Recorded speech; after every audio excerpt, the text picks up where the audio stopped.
إن الحمد لله نحمده ونصلي على رسوله الكريم أما بعد فأعوذ بالله من الشيطان الرجيم بسم الله الرحمن الرحيم وقضى ربك ألا تعبدوا إلا إياه وبالوالدين إحسانا صدق الله العظيم.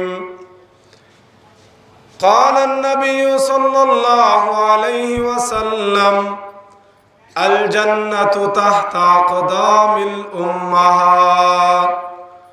وقال النبي أيضا قال النبي صلى الله عليه وسلم هما جنتك ونارك. وقال النبي أيضا قال النبي صلى الله عليه وسلم رضا ربي في رضا الوالدين أو كما قال عليه الصلاة والسلام. سبحانك لا علم لنا إلا ما علمتنا إنك أنت العليم الحكيم. يا أيها الذين آمنوا صلوا عليه وسلموا تسليما.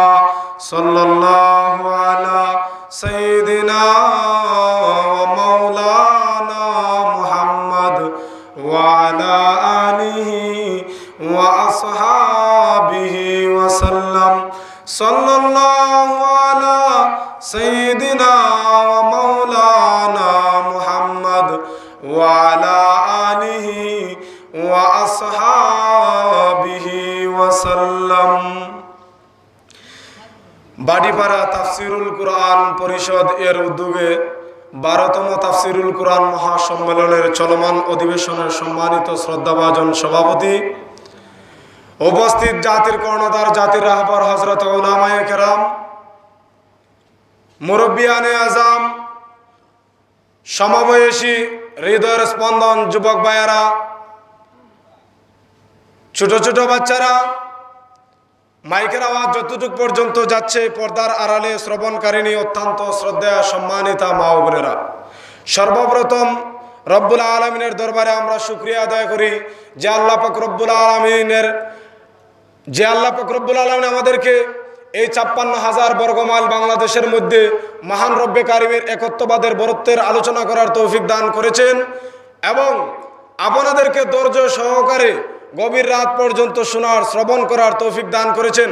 এর জন্য আমরা অন্তঃস্থল থেকে আকাশ বাতাসকে মুখরিত করে সবাই জবান খুলে আওয়াজ দিয়ে সমসুরে সবাই বলেন আলহামদুলিল্লাহ।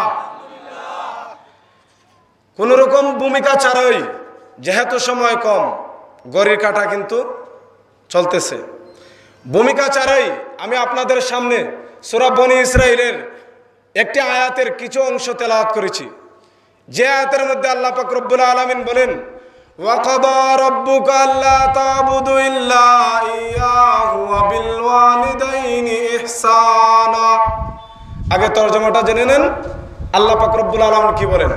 আল্লাহ পাক রব্বুল আলামিন বলেন আমি তোমাদেরকে আদেশ দিচ্ছি তোমরা আমি আল্লাহ ছাড়া কারো ইবাদত করিও না। কি বলেছেন?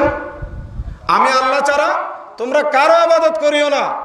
দ্বিতীয় নম্বরে বলেন তোমরা তোমাদের মাতা পিতার সাথে উত্তম আচরণ করো, সৎ ব্যবহার করো। তাহলে আপনারা এই তরজমার দ্বারা বুঝতে পারছেন যে আজকের এই সংক্ষিপ্ত সময়ের আলোচ্য বিষয়টা হবে পিতামাতার সাথে সৎ ব্যবহার। পিতামাতার সাথে কি সৎ ব্যবহার। আকায়ে নামদার, তাজদারে মদিনা, জিগর গোশায়ে আমেনা হযরত মুহাম্মদুর রাসূলুল্লাহ সাল্লাল্লাহু আলাইহি ওয়াসাল্লামের অসংখ্য অগণিত হাদিসের ভান্ডার থেকে কয়েকখানা হাদিসের টুকরা আমি আপনাদের সামনে পাঠ করেছি। প্রথম নম্বর হাদিসের মধ্যে আল্লাহ মহানবী সাল্লাল্লাহু আলাইহি ওয়াসাল্লাম বলেন প্রতিটা সন্তান তার মায়ের পায়ের নিচে সন্তানের বেহেশত। কার পায়ের নিচে? সন্তানের বেহেশত। কার পায়ের নিচে? মায়ের পায়ের নিচে সন্তানের বেহেশত। আরো দুই টুকরা পড়ছি, এই আলোচনা সাপেক্ষে দুইটা হাদিসের তরজমা ইনশাআল্লাহ আসবে। তো সম্মানিত হাজিরিন, আজকে মুসলমানদেরকে ধ্বংস করার জন্য, মুসলমানদেরকে লাঞ্ছিত করার জন্য, মুসলমানদেরকে অপমানিত করার জন্য আজকে ইহুদি খ্রিস্টানরা মাথাচাড়া দিয়ে উঠেছে। বাংলাদেশের মধ্যে যত জায়গা আছে, বাংলাদেশ সহ পৃথিবীর আনাচে কানাচে মাদ্রাসাগুলোকে বন্ধ করে দিতে হবে। মাদ্রাসার মাধ্যমে কোরআন শিক্ষা চালু হয়। কোরআন শিক্ষার মাধ্যমে তারা শিখতে পারে যে কার সাথে কি আচরণ করা লাগে, ঠিক কিনা বেটি?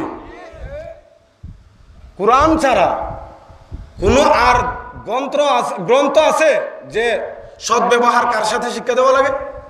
এই উত্তম আচরণ আমাদের মানবতার মুক্তির সনদ মহাগ্রন্থ আল কোরআন বলে দেয়, আল্লাহর পরে দ্বিতীয় নম্বর স্থানে ওয়াজিব যাকে উত্তম আচরণ করার জন্য আল্লাহ পাক রব্বুল আলামিন নির্দেশ দিয়েছেন।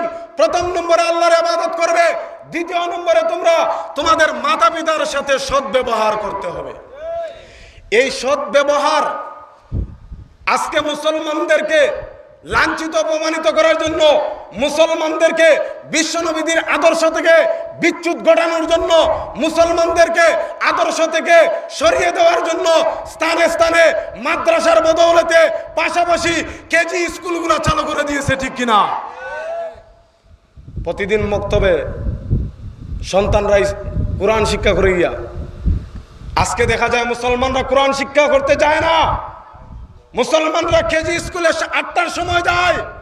আপনার সন্তান শুধু যায় না, আপনার ম্যাডামকেও ঘর থেকে বাহির করে, ঠিক কিনা? ঘর থেকে ম্যাডামকে বাহির করে না। সন্তান বোঝা নিতে পারে না, 3টা বই, তার গায়ে 10টা বই চাপিয়ে দেওয়া হয়। তার ব্যাগটা ওজন দিয়ে দেখবেন কতটুকু ওজন, নিচে কমসে কম 3 কেজি, ঊর্ধ্বে 5 কেজি হবে, ঠিক না ঠিক? আপনার ম্যাডামকেও বাইর করলো। আমি সেদিকে যাব না, যেহেতু সময় সংক্ষিপ্ত কম। আমি মা বাবার কিছু মর্যাদা সম্পর্কে আলোচনা করি, ইনশাল্লাহ আপনাদের কাছ থেকে বিদায় নেব। আজকে সমাজ, যুব সমাজরা মা বাবার খেদমত করে না। কিন্তু যুব সমাজ, তুমি জানো না তোমার মা বাবা তোমার পিছনে সারা জিন্দগি পর্যন্ত ব্যয় করেছে। আজকে তুমি তোমার মা বাবাকে করাঘাত করো, আজকে তুমি তোমার মা বাবাকে কষ্ট দাও, আজকে তুমি তোমার মা বাবাকে জ্বালা যন্ত্রণা পর্যন্ত দেও, ঠিক কিনা? মা বাবার সাথে সদ্ব্যবহার করে না। অথচ আল্লাহর ইবাদতের স্থানেই এই আয়াতের মধ্যে আল্লাহ কোনো নামাজের কথা বলে নাই, রোজার কথা বলে নাই, হজের কথা বলে নাই, কোনো কিছুর কথা বলে নাই। আল্লাহ পাক রব্বুল আলামিন বলে দিয়েছে, আমার ইবাদতের পরে তোমার দ্বিতীয় নম্বর দায়িত্ব হলো, তোমার উপর দ্বিতীয় নম্বর ওয়াজিব হলো, তোমরা তোমাদের মাতা পিতার সাথে সদাচরণ করো।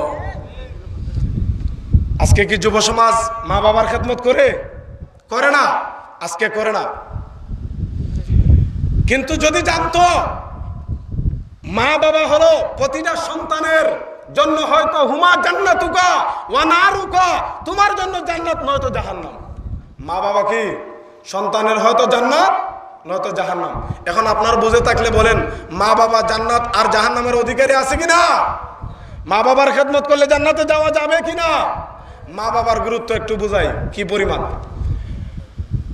আল্লাহর নবী হযরতে মুহাম্মদুর রাসূলুল্লাহ সাল্লাল্লাহু আলাইহি ওয়াসাল্লাম যখন মসজিদের মিম্বরের দিকে রওনা হলেন, যখন চলা শুরু করলেন, মিম্বরের মধ্যে যখন আরোহণ করলেন, মিম্বর চিনেন তো? মিম্বরের মধ্যে যখন আরোহণ করলেন, আল্লাহর নবী হযরতে মুহাম্মদুর রাসূলুল্লাহ সাল্লাল্লাহু আলাইহি ওয়াসাল্লাম 3 বার আমিন বললেন। কয়বার আমিন বললেন? সাহাবায়ে কেরাম বিশ্ব নবীজিকে ডাক দিয়ে বলে, ইয়া রাসূলুল্লাহ, ইয়া হাবিবাল্লাহ, ওগো আল্লাহর রাসূল, আপনি মিম্বরে আরোহণ করা অবস্থায় আপনি 3 বার আমিন বললেন, তার কারণটা জানতে চাই। আল্লাহর রাসূল সাল্লাল্লাহু আলাইহি ওয়াসাল্লাম সাহাবায়ে কেরামদেরকে বললেন, ও আমার সাহাবায়ে কেরাম, আমি যখন মিম্বরের মধ্যে আরোহণ করলাম, তখন জিবরাইল আলাইহিস সালাতু ওয়াস সালাম আমার কর্ণকুহরের মধ্যে এসে বলে, ইয়া রাসূলুল্লাহ, ইয়া হাবিবাল্লাহ, যারা আপনার নাম শোনার পরে দুরূদ শরীফ পাঠ করে না, এরা ধ্বংস হোক, লাঞ্ছিত হোক, অপমানিত হোক। বিশ্ব নবীজি বললেন আমিন। কি বললেন? নবীজি বললেন আমিন। নবীজি কয়টা আমিন বলেছেন? 3টা আমিন বলেছেন। প্রথম নম্বর কারণ হলো, নবীজিকে জিবরাইল আসার পর যখন বলল, ইয়া রাসূলুল্লাহ, ইয়া হাবিবাল্লাহ, আপনার নাম শোনার পরে যারা দুরূদ পাঠ করে না, এরা ধ্বংস হোক, লাঞ্ছিত, অপমানিত হোক। তাহলে নবীজির নাম শোনার পরে দুরূদ পাঠ করা দরকার কিনা? দরকার কিনা? দরকার যদি যদি দুরূদ না পাঠ করেন তাহলে ওই বদ্দর ভাগীদার আপনি। বদ্দর ভাগীদার কি? নবীজি আমিন বলেন নাই? জিবরাইল বলার সাথে সাথে আমিন বলেছেন। সাহাবায়ে কেরাম ডাক দিয়ে বলে ইয়া রাসূলুল্লাহ ইয়া হাবিবাল্লাহ। দ্বিতীয় নম্বর আমিন বলার কারণ কি গো ইয়া রাসূলুল্লাহ ইয়া হাবিবাল্লাহ? আল্লাহর নবী ডাক দিয়ে বলেন হে সাহাবায়ে কেরাম, আমি যখন মিম্বরের মধ্যে আরোহণ করলাম, জিবরাইল আলাইহিস সালাতু ওয়াস সালাম আমার কর্ণকুহরের মধ্যে এসে বলি ইয়া রাসূলুল্লাহ ইয়া হাবিবাল্লাহ, যে ব্যক্তি জীবদ্দশায় রমজান মাস পেয়েছে আর রমজান মাস পাওয়ার পরে তার জিন্দেগীর গুনাহগুলো মাফ করাইতে পারলো না, ওই ব্যক্তি ধ্বংস হোক, লাঞ্ছিত হোক, অপমানিত হোক। নবীজি বললেন আমিন। নবীজি কি বললেন? আমিন। বদ্ধ করেছেন তো যারা রমজান মাস পাওয়ার পরে গুনাহ মাফ করাইতে পারছে না, এরা ধ্বংস হোক, অপমানিত হোক। তাহলে রমজান মাস আইলেই বেড়াগিরি। রমজান মাস আর কদিন বাকি? 2 মাসও না, বেশি দিন বাকি নয়। কেউ কেউ রমজান মাসে রোজা রাখে না, বেড়াগাড়ি দেখায়, রোজা রাখলাম না কি তো হইলো, গ্যাস্ট্রিক বাড়ি যায়, এই সিনানন্দরের বলে না। রমজান মাস এটা গুনাহ মাফের মাস। কের মাস? গুনাহ মাফের মাস। এটার প্রতিদান কে দেয়? আল্লাহ পাক রব্বুল আলামিন দেয় প্রতিদান। সাহাবায়ে কেরাম ডাক দিয়ে বলে ইয়া রাসূলুল্লাহ ইয়া হাবিবাল্লাহ, ওগো আল্লাহর রাসূল, তাহলে 3 নম্বর আমিন বলার কারণটা কি?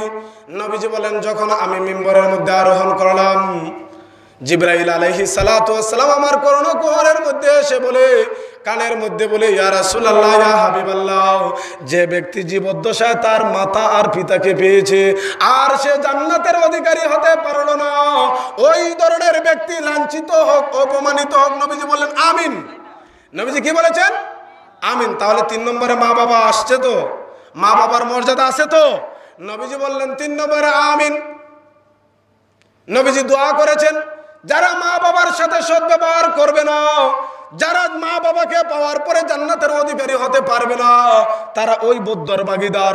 তাহলে বদ্দর ভাগীদার থেকে বাঁচা দরকার আছে কিনা? নাই? আছে তো। জান্নাতে যেতে হলে রাজার রাব্বি ফি রাজাল ওয়ালিদাইন, আল্লাহ পাক রব্বুল আলামিন বিশ্ব নবীজি বলেন যদি তোমার মাতা পিতাকে যদি সন্তুষ্ট করতে পারো তাহলে আল্লাহ সন্তুষ্ট হয়ে যায়, আর পিতা মাতা বেজার, আল্লাহ বেজার হয়ে যায়। আপনি নামাজ, রোজা, যাকাত গুলা, হজ গুলা, এমনকি দুনিয়ার সব কিছু করতেছেন, ইসলামের হুকুম আহকাম গুলা পালন করতেছেন, কিন্তু মা বাবার কলিজায় আঘাত দিতেছেন, আপনি জান্নাতের অধিকারী হতে পারবে না। মরণের বেলায় কলিমা পর্যন্ত নসিব হবে না। একটা ঘটনা উদ্ধৃতি দিয়েই আমি আপনাদের সামনে বিদায় নিয়ে নেব, তারপরে দোয়া হয়ে আমরা বাড়ি থেকে চলে যাব। যেহেতু আজকে মা বাপদের বৃদ্ধাশ্রমে দেয়, মা বাপরা দেয় না নি, বৃদ্ধাশ্রমে দিয়ে দেয়।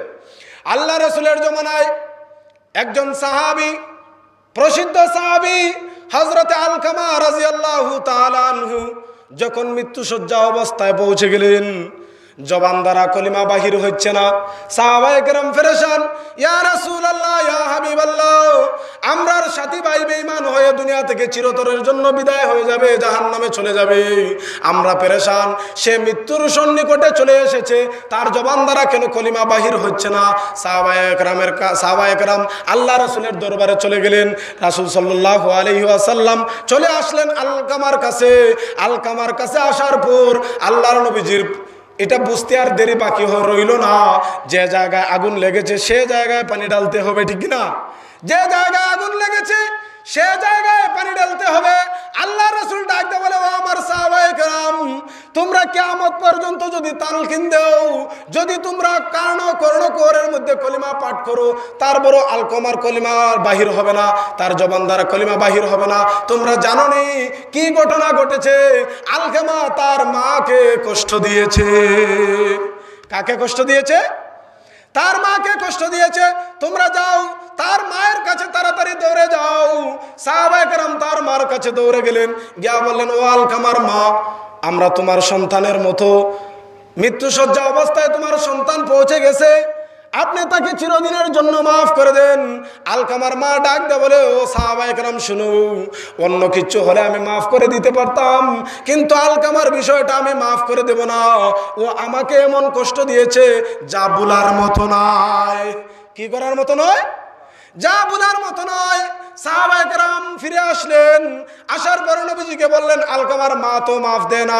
নবীজি বললেন আবার যাও, দৌড়ে যাও, গিয়া বলো হয়তো আমি বিশ্ব নবীজি তার কাছে আসবো, নয়তো আলকামার মা যেন আমার কাছে আসে। এই কথা শোনার পর আলকামার মা তাড়াতাড়ি দৌড়ে আসলেন। আসার পরে বললেন ইয়া রাসূলুল্লাহ, লাব্বাইক ইয়া রাসূলুল্লাহ, ইয়া রাসূলুল্লাহ আপনি আমাকে ডেকেছেন? নবীজি বললেন হ্যাঁ আমি তোমাকে ডেকেছি, সাহাবায়ে কেরাম পাঠিয়েছি, তুমি তাকে মাফ দেও নাই, তোমার সন্তান কেমন আমি জানতে চাই।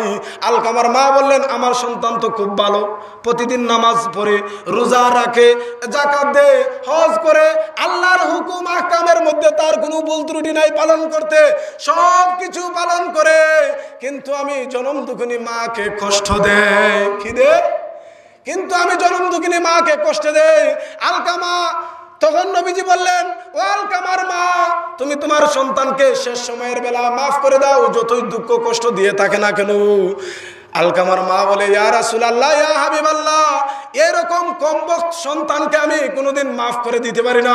যে পরিমাণ আমাকে জ্বালা যন্ত্রণা দিয়েছে তা বলার মতো নয়, আমি ক্ষমা করে দিতে পারবো না। নবীজির এই রিকোয়েস্ট যখন ব্যর্থ হয়ে গেল, নবীজি বললেন ও আমার সাহাবায়ে কেরাম, তোমরা জঙ্গলের মধ্যে যাও, গিয়া কাঠগুলা কেটে আনো, লাকড়িগুলা সংগ্রহ করো, তোমরা ওই জায়গার মধ্যে আগুন প্রজ্বলিত করো। আলকামাকে আমি তার মায়ের সামনে দুনিয়ার আগুন দিয়ে চারকার করে চিরতরে জাহান্নামে পাঠিয়ে দিতে চাই। কোথায় পাঠিয়ে দিতে চাই? জাহান্নামে পাঠিয়ে দিতে চাই। আপনারা যারা বৃদ্ধ বাবাজিরা আছেন, আপনারা বুঝে থাকলে বলেন, যত কষ্ট সন্তান দেয় না কেন, নিজ সন্তানকে কি আগুনে জ্বালাইতে দিবেন? জ্বালাইতে দিবেন? জ্বালাইতে কখনো দিবে না। কোনো পিতামাতা তার সন্তানকে আগুনে জ্বলতে দিবে না। এই কথা শোনার পর আলকামার মা বললেন ইয়া রাসূলুল্লাহ, ইয়া হাবিবাল্লাহ, এটা কেমন ধরনের কথা? আমার চোখের সামনে আমার গর্ভধারিণী সন্তানকে তুমি আগুন দিয়ে চিরতরে, দুনিয়ার আগুন দিয়ে চারকার করে চিরতরে জাহান্নামে পাঠিয়ে দেবে, এটা কখনো গর্ভধারিণী কোনো মা মেনে নিতে পারে না। নবীজি বললেন তাহলে মাফ দাও। আলকামার মা এই কথা শোনার সাথে সাথে আলকামার মা বললেন ইয়া রাসূলুল্লাহ, ইয়া হাবিবাল্লাহ, আমি আমার সন্তানকে চিরদিনের জন্য মাফ করে দিলাম। বলেন না সুবহানাল্লাহ। নবীজি এদিকে সাহাবায়ে কেরামরে বললেন ও সাহাবায়ে কেরাম, আলকামার মা চিরদিনের জন্য মাফ করে দিয়েছে, তোমরা গিয়ে দেখো আলকামার কেমন অবস্থা। সাহাবায়ে কেরাম দরজার সন্নিকটে যখন গেলেন, দরজার মধ্যে যখন দাঁড়াইলেন, তখন দেখলেন আলকামার জবান দ্বারা বাহির হয়েছে লা ইলাহা ইল্লাল্লাহু মুহাম্মাদুর রাসূলুল্লাহ। এই কলিমা পড়ে পড়ে চিরকালের জন্য ঈমান নিয়ে জান্নাতের বাসিন্দা হয়ে গেছে। বলেন না সুবহানাল্লাহ। আচ্ছা দেখেন, এই সামান্য কষ্ট দেওয়ার কারণে একজন সাহাবী যদি তার ঈমানটা আটকে যায়, কলিমা বাহির হয় না, 1400 বছর পরে আমাদের টুটাফাটা ঈমান, বাঙ্গাচুরা ঈমান, দুর্বল ঈমান, এই ঈমান নিয়ে মা বাপের কলিজায় ছুরি চালাইয়া কোনোদিন জান্নাতে যাওয়া যাইব? জুড়ে বলেন জান্নাতে যাওয়া যাবে? তাহলে জান্নাতে যেতে হলে মা বাবার খেদমত করা দরকার কিনা? হ্যাঁ, আল্লাহ পাক রব্বুল আলামিন এই ঘটনা থেকে শিক্ষা গ্রহণ করে আমাদেরকে সবাইকে এবং পর্দার আড়ালে যারা আছে, বোনেরা যারা আছে, তারা সবাই যেন আল্লাহ পাক রব্বুল আলামিন আমাদেরকে আমল করার তৌফিক দান করেন। ওয়া আখিরু দাওয়ানা আনিল হামদুলিল্লাহি রাব্বিল আলামিন।